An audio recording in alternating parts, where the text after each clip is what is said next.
Hi everybody, I'm here to tell you what admissions counselors in the U.S. are looking for, admissions counselors at America's top universities. So for Japanese students, I'm sure that to get into a school in Japan is considered very difficult. All you have to do is take the test and pass it. A very difficult test. But in the U.S., the test is not the only thing that matters. What matters first, your high school courses. Japanese high schools, you guys have 3 years. Americans have, for the most part, 4 years of high school. But during your high school time, what kind of courses did you take? Did you take the most difficult courses offered? Did you challenge yourself? Were your grades consistent? Did you show decline in any of your classes? Or did you excel in some of your classes while other grades were somewhat flat? This is what admissions counselors are going to be looking at. And what you really have to do is make sure that your grades stay consistent throughout your high school time.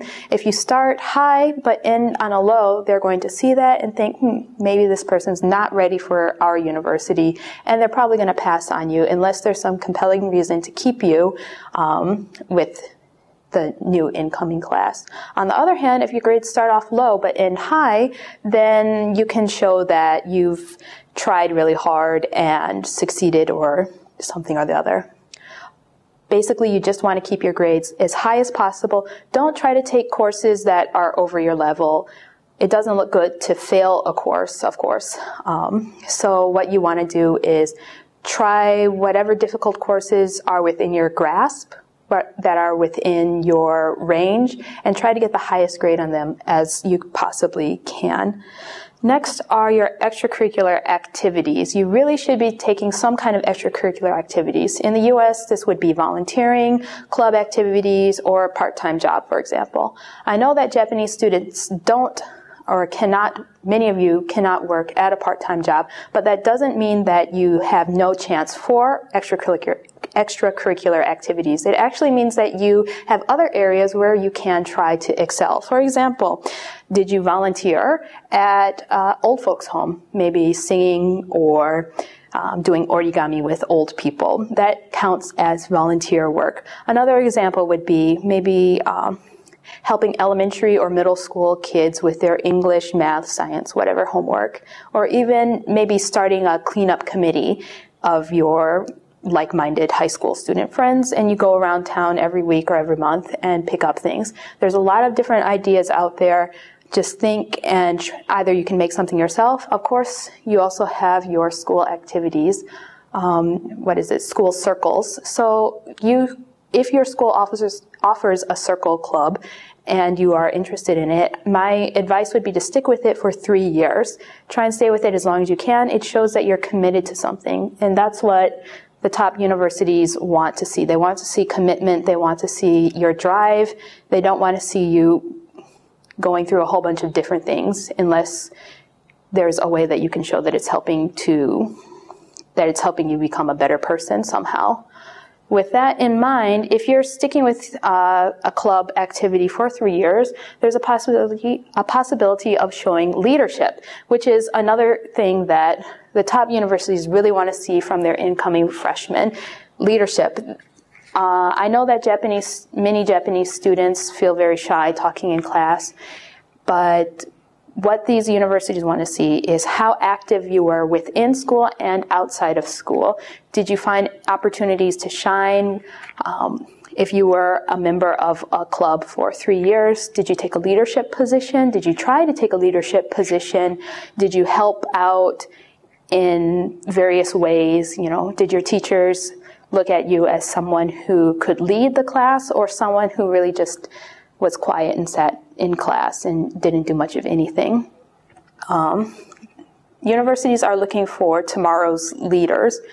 And of course, if you are an introvert, then there are definitely many various outlets where you can shine through: reading, writing stories, for example, creating manga if you like something like that too. So don't feel like you are stuck if you're not an extroverted person who likes to stand in front of a class and give speeches. Next, I would say one of the big important things that you will have with your application packet is a letter of recommendation. So your letter of recommendation should be written by a teacher or perhaps a principal, maybe a job supervisor, somebody that knows you who is not a family member or a friend. You can't have your friends write your recommendation letter for you, obviously.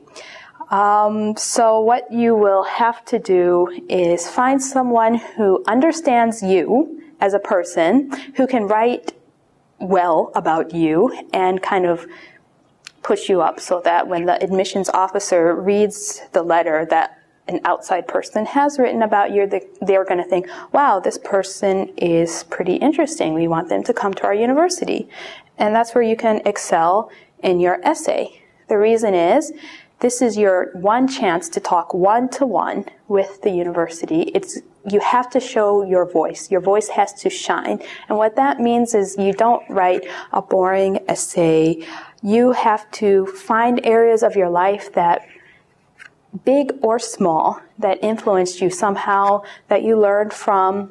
You need to tell the admissions the university why you want to go to this university. You don't have to lay out a life plan or anything like that. You just have to say, I want to go to this university because XYZ. I'm hoping that XYZ will happen, blah, blah, blah.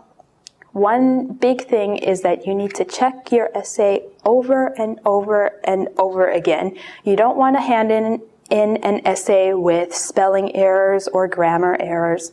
So write it one time, read it over yourself, and then ask someone who is a native English speaker or who speaks English very well, perhaps your English teacher, to check over the essay for you and write down tips or areas to edit. And then edit your essay one more time and go back and forth until you feel like you're able to say what you want to say in a concise manner, because you don't have 7 pages to write an essay. Really, you only have a page or two to let people know what you're about. With that said, as I said, with high school grades, you want to show consistency, but let's say your parents got divorced and you were really depressed and your house burned down and your favorite pet ran away and you just couldn't get good grades, you couldn't stay on top of your grades. You can mention that in the essay.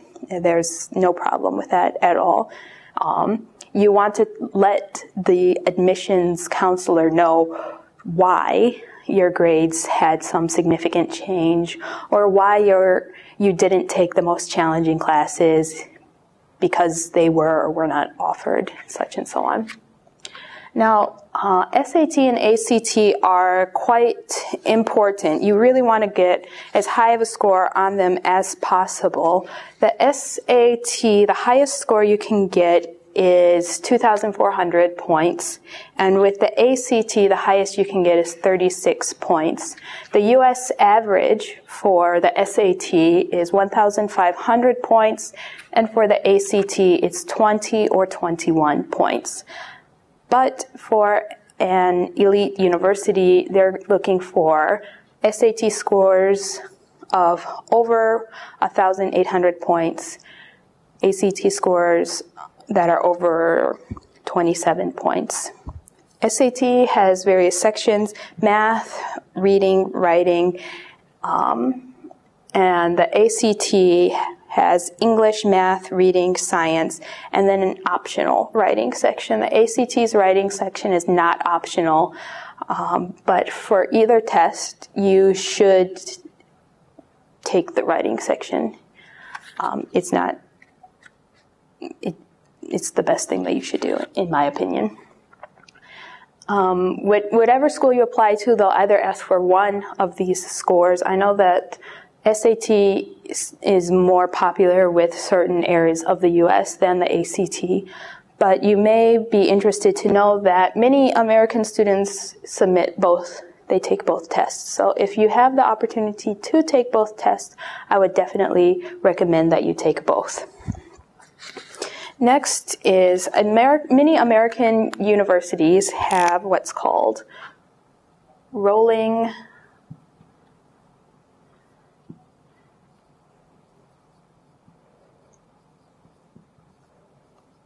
rolling admissions. This means that you have a large window to send in your application for university.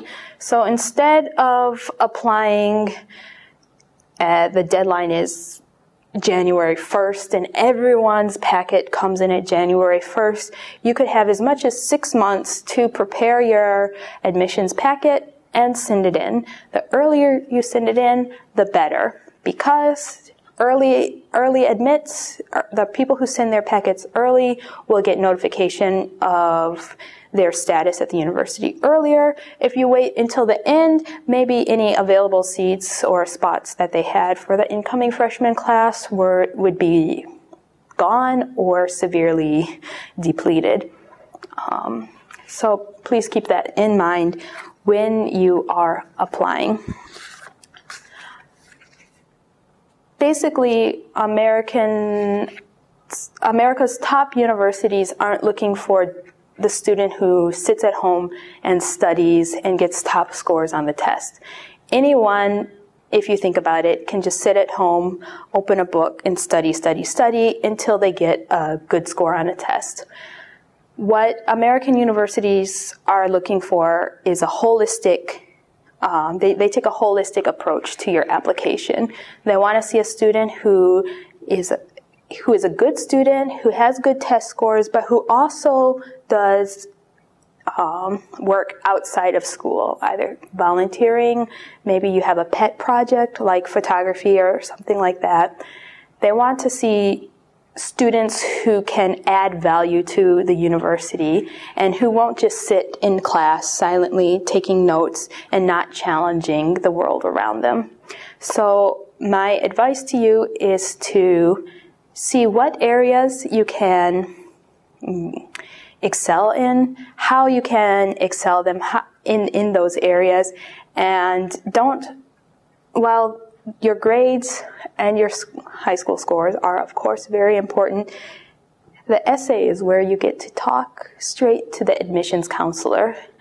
And in these areas, this is where the admission counselor gets to know who you are. And that can be the deciding factor on whether you get in or not.